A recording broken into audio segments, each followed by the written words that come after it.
2025년 새해도 어느덧 한 달이 지났습니다. 탄핵 정국과 12.29 제주항공 여객기 참사를 겪으며 지역민들은 숨가쁜 시간을 보내고 있는데요. 이슈대담에서 오늘과 내일 이틀에 걸쳐 올해 광주시와 전남도의 주요 현안을 들어봅니다. 오늘은 강기정 광주시장과 이야기 나눠보겠습니다. 시장님 어서 오십시오. 네, 안녕하십니까? 네. 1년의 혼란스러운 상황을 겪으면서 지역 경제가 많이 어렵습니다. 광주시도 지금 민생 경제 회복을 위해서 다양한 행보를 이어가고 있는데 올해 어떤 구상 갖고 계십니까? 아무래도 지금 이제 계엄령까지 겪으면서 정치적 불확실성이 커지면서 경제가 정말 위기입니다. 특히 민생 경제가 위기인데요. 내수도 어렵고 수출도 어렵습니다. 내수와 수출을 다 잡아야 될 아주 절체절명의 시기에 놓여 있습니다. 우리 광주시에서는 지난 1월 하순경에 광주경제 다 함께 착착착착착 착한 소비, 착한 금융, 착한 일자리를 상징하는 광주경제 다 함께 착착착이라는 다짐대회를 했습니다. 그걸 통해서 우리 광주는 소비를 진작시켜야 된다. 우리 광주가 4년 전부터 AI 산업을 선점해서 1단계를 마쳤는데 2단계 사업에 대해서 사실상 합의가 됐는데 계엄령과 탄핵 정국 때문에 예타 면제도 이루어지지 않고 올해 예산도 세워지지 않아서 이것은 추경만 가동되면 즉각 반영이 될 것입니다. 그래서 슈퍼 추경을 빨리 세우자 이런 얘기를 하고 있고요. 마지막으로 한 가지만 더 말씀드리면 미국이 관세 전쟁을 선포를 했습니다. 이 관세 전쟁 때문에 미국으로 수출하는 자동차나 전자 등 제조업에 대해서 우리는 점검단을 구성해서 잘 점검해서 결론적으로 내수와 수출을 다 잡는 그런 민생경제 준비를 좀 해야 되겠습니다. 네, 여러 노력들이 효과를 거두길 기대를 해봐야 되겠고요. 주요 현안도 좀 들여다보겠습니다. 자, 복합 쇼핑몰, 특히 더현대 광주 같은 경우는 이제 가시화 단계로 보이는데 어떤 절차가 남았는지 또 협의할 사항은 어떤 게 있는지 궁금합니다. 이제 전남방직에 세워질 더현대 복합 쇼핑몰은 사실상 인허가 절차가 완료됐습니다. 지금은 이제 건축물에 대한 점검을 하고 있어서 6월 또는 7월이면 삽을 뜨는 착공을 하게 될 것 같습니다. 그러면 27년에 약속대로 오픈을 할 수 있을 것 같고요. 신세계백화점과 터미널의 복합화 문제는 지금 사전 협상을 진행하고 있는 중이다. 그래서 이 점도 빠르면 올 연말에서 내년 초면 삽을 뜨게 될 것입니다. 그리고 어등산 관광단지는 이보다 조금 늦어지고 있습니다만은 여러 가지 절차는 잘 진행되고 있어서 전체적으로 진행은 잘 되고 있다. 그렇습니다. 알겠습니다. 이 대규모 개발이 본격화되면서 시민들이 우려하는 부분이 있기는 합니다. 이 광천 권역에 심각한 교통난이 예상된다는 건데 대책 중 하나로 추진되는 게 여기 지하철을 놓겠다는 거지 않습니까? 이 좀 어떻습니까? 예산 확보가 관건일 것 같은데. 광천동의 교통대책 차원에서 광천 상무선을 뚫자 약 8km 정도인데 약 7천억 가량이 들어갑니다. 네. 현재 재정 상태로는 60%는 정부 지원을 받을 거고요.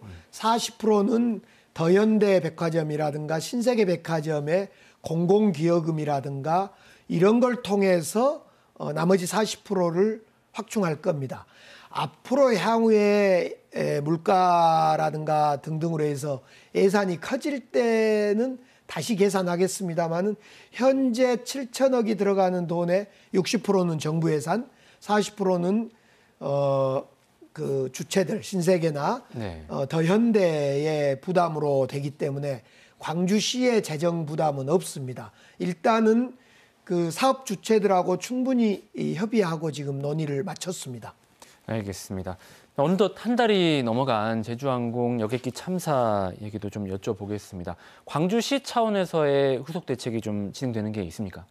이제 지금 단계에서는 하나는 특별법 만드는 겁니다. 그래서 이제 이 여객기 참사로 희생된 분들 또 유가족들을 지원하는 또 그로 인해서 관광업계를 비롯한 경제계가 어려움에 봉착했는데 그런 것들을 지원하는 특별법을 만드는 것이 중요한 과제이고요. 두 번째로는 특별법이 만들어지기 전이라 하더라도 관광 업을 하고 계신 분들 등등을 지원하는 일도 지금 50억 특례 보증을 통해서 지원을 하고 있고요. 전체적으로 지금은 이제 2월 15일이 되면 사구제가 될 것입니다. 49일이 됐는데 그때까지 분향소를 준비하고 유지하고 있다가 그 이후에는 특별법 제정과 마음 치료를 위한 그런 일에 저희들이 노력하겠다 이렇게 준비하고 있습니다. 조금 더 시각을 넓혀보면 이 참사 문제와 또 광주시의 현안인 군공항 이전이 얽혀 있을 수 있을 것 같습니다. 이게 영향이 있지 않을까 우려가 되는데 좀 어떻게 보십니까? 이제 무안공항으로 민간공항과 군공항을 통합하자 이것이 그동안에 이제 참사 전까지 우리의 요구였고 또 이제 전남, 광주, 무안끼리만 풀 수 없어서 총리실이 나서서 범정부 협의체로 풀자라는 것이 12월까지의 준비였습니다. 그런데 참사 이후에 이제 상황은 많이 달라졌습니다. 우선은 우리 광주 시민들부터 과연 무안공항에서 안전하게 비행기를 탈 수 있을까? 이런 문제 제기를 하기 시작하고 있습니다. 일단은 그런 점에서 군공항 이전 문제를 포함하여 무안의 통합공항을 만드는 문제는 무엇보다도 시민들의 의견이 가장 중요하고 특히나 시민들의 안전이 가장 중요하다고 생각되어서 사구제가 끝나는 2월 중순 이후부터 정부와 전라남도와 또 시민들의 의견을 모으고 전문가들의 의견까지 모아서 정말 다시 한번 창의적인 어떤 창조적인 생각을 통해서 무안공항 문제와 광주공항, 즉 호남의 관문을 만드는 문제는 고민을 해야 될 것 같습니다.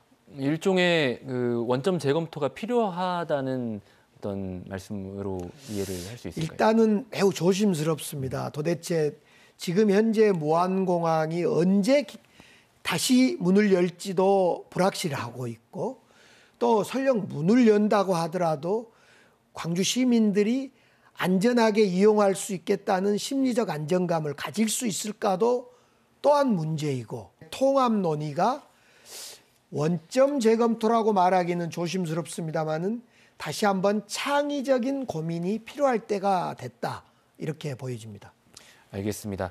이 군공항 이전 문제와 관련해서도 한 번 더 말씀을 좀 들어봐야 될 상황이 있을 것 같고요. 올해 여러 광주시의 주요 현안이 차질 없이 진행될 수 있었으면 합니다. 시장님 오늘 말씀 감사합니다. 감사합니다.